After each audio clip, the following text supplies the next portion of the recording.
اعوذ باللہ من الشیطان الرجیم بسم اللہ الرحمن الرحیم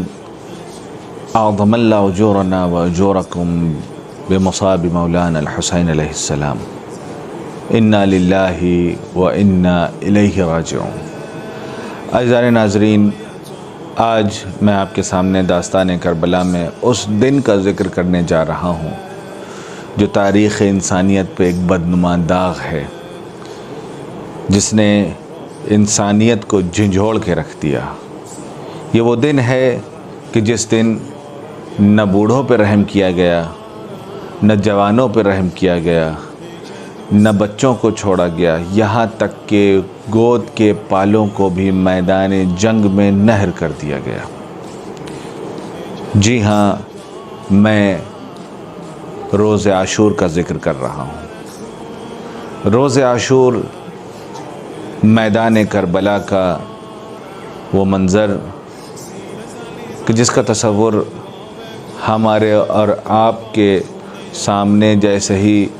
ذکر ہوتا ہے، جس کا تصور ہم اپنے ذہن میں بھی لاتے ہیں تو ہماری آنکھیں اشکبار ہو جاتی ہیں۔ تاریخ میں ملتا ہے 10 محرم الحرام سن 61 ہجری، جب امام حسین نے ایک شب کی مہلت مانگی اور آپ کو مہلت عطا ہوئی، تو اس شب میں آپ نے 3 نمایاں کام انجام دیے۔ پہلا کام راز و نیاز، مناجات الہی، گریہ، زاری، نماز، مناجات، دعائیں، ایک حصہ شب کا اس میں صرف کیا گیا۔ دوسرا حصہ امام حسین نے اصحاب اور اہل حرم کے خیموں کی تردیب میں خرچ کیا، جس میں ایک ایسی جگہ پر خیمے کو نصب کیا گیا کہ 2 طرف سے نخلستان اور خیام کے پیچھے ایک خندق کھودی گئی جس میں لکڑیوں کو بھر دیا گیا، اور صبح عاشور ان لکڑیوں میں آگ لگا دی گئی تاکہ پیچھے کی طرف سے کوئی خیام حسینی پر حملہ نہ کرنے پائے۔ اصحاب کے خیمے اطراف میں لگائے گئے اور درمیان میں اہل حرم کے خیموں کو رکھا گیا تاکہ اگر کوئی دشمن حملہ کرتا بھی ہے تو اصحاب کے خیمے پہ زیادہ آنچ آئے، لیکن اہل بیت اور اہل حرم اور مخدرات عصمت طہارت کی جان محفوظ رہ جائے۔ اس کے علاوہ امام حسین نے میدان میں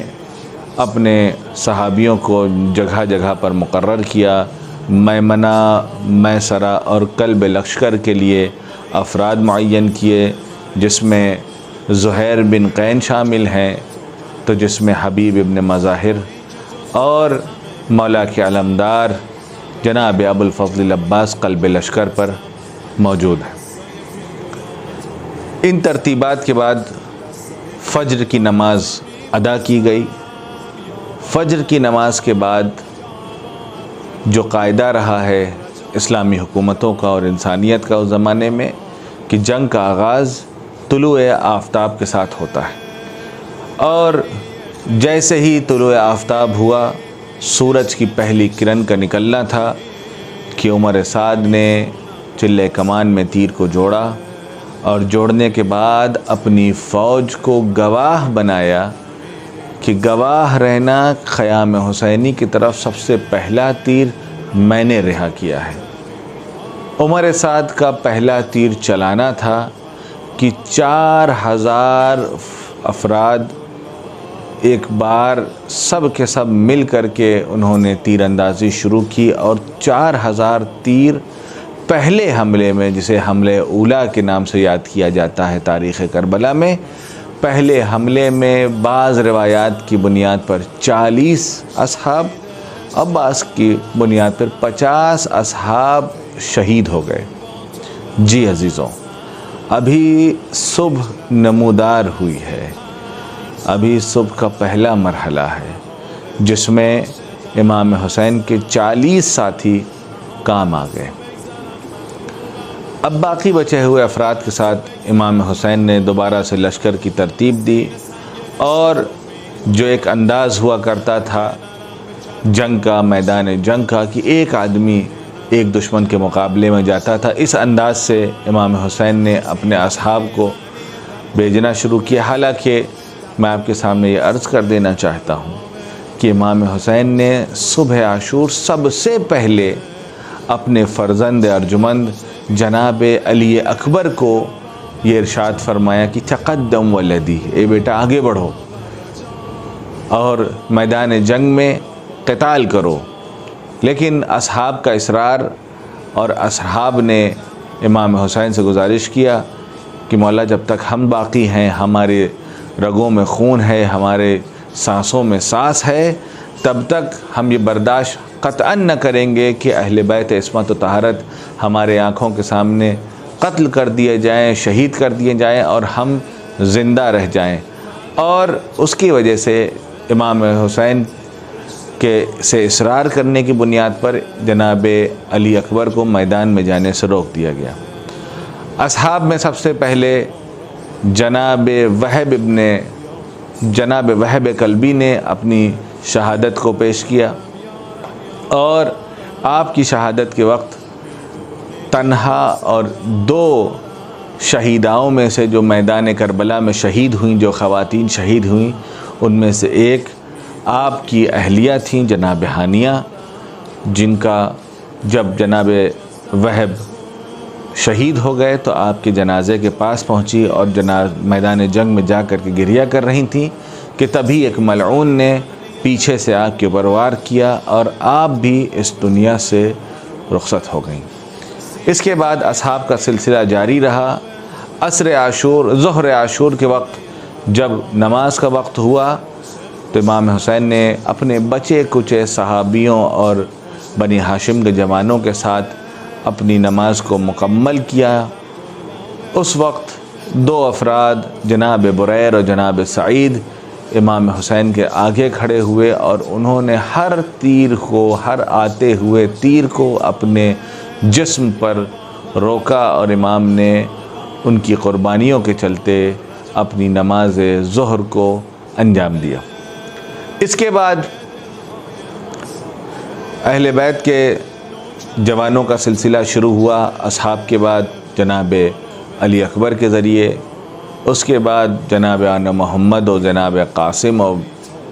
برادران جناب عباس، انہوں نے ایک کے بعد ایک آل جعفر نے، آل عقیل نے، فرزندان امیر المومنین نے، فرزندان امام حسن نے، سب نے ایک کے بعد ایک قربانیاں پیش کی۔ اور اس کے بعد جب امام حسین علیہ السلام کا کوئی یاور و مددگار و ناصر نہ رہ گیا تو آپ میدان کربلا میں آتے ہیں، اور آنے کے بعد حل من ناصر ینصرنا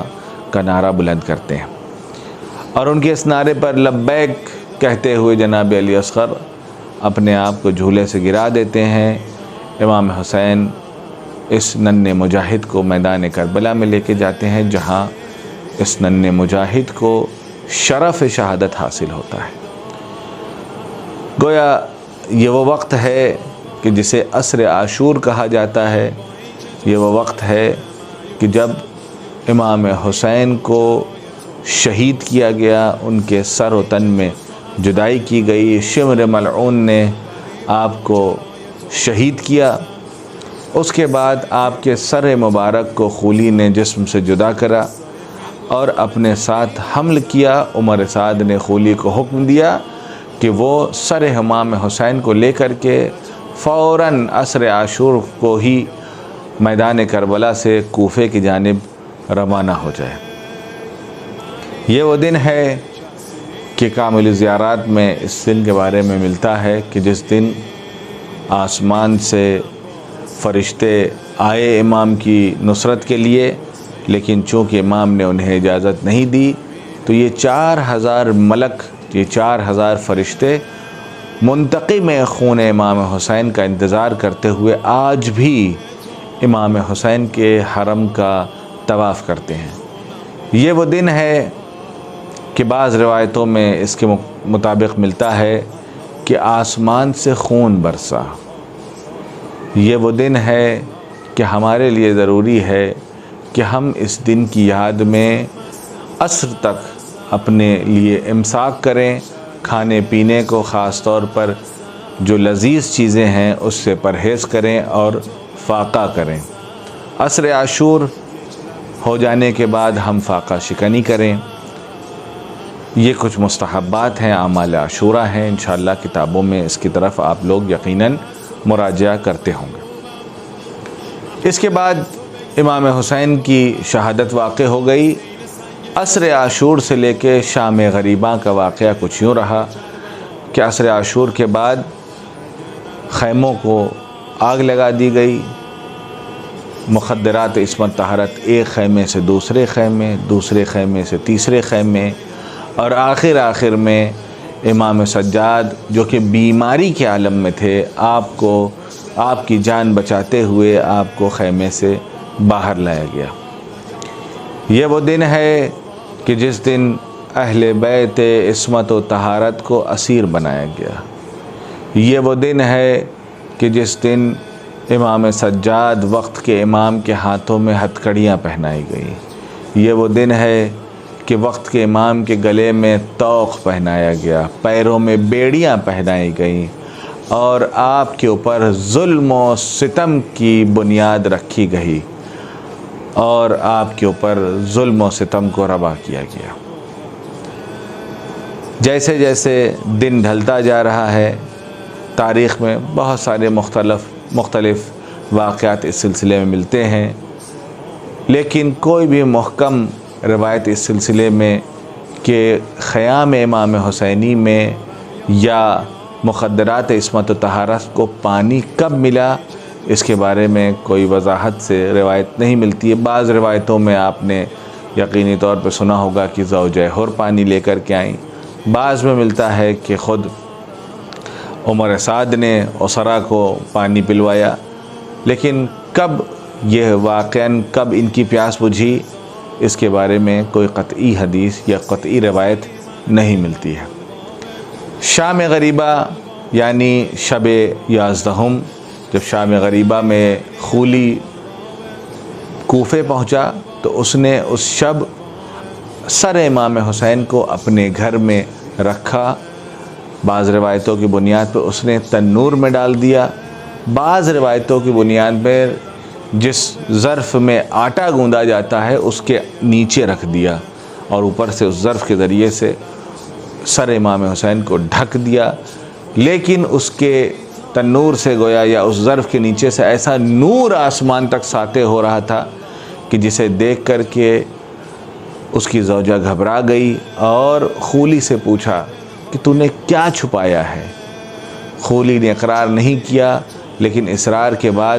جب یہ پتہ چلا کہ اس نے سر مبارک امام حسین کو اپنے گھر میں چھپا رکھا ہے، اور زوجہ کے پوچھنے کے بعد جب اس نے اس بات کا اقرار کیا تو زوجہ خولی نے اس کی لعنت اور ملامت کی اور اس سے کہا کہ تو نے کیسا غضب کر دیا ہے کہ تو نے نواسۂ رسول کو قتل کر دیا اور ان کے سر و تن میں جدائی کر دی۔ اسی کے ساتھ آج میں آپ سے رفع زحمت چاہتا ہوں۔ والسلام علیکم ورحمۃ اللہ وبرکاتہ۔